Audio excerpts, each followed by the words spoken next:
कपिल सिब्बल ने मसूद अजहर पर क्या कुछ कहा, ये सुनते हैं। मालूम है कि अभी United states that is America ने और यूरोप ने और जापान ने ये कहा है कि ये आतंकवाद ख़त्म होना चाहिए और साथ साथ में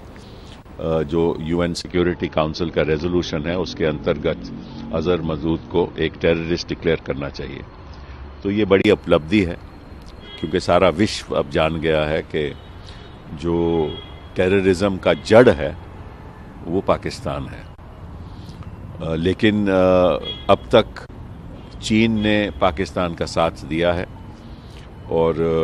हम उम्मीद रखते हैं कि चीन को अब पहचान लेना चाहिए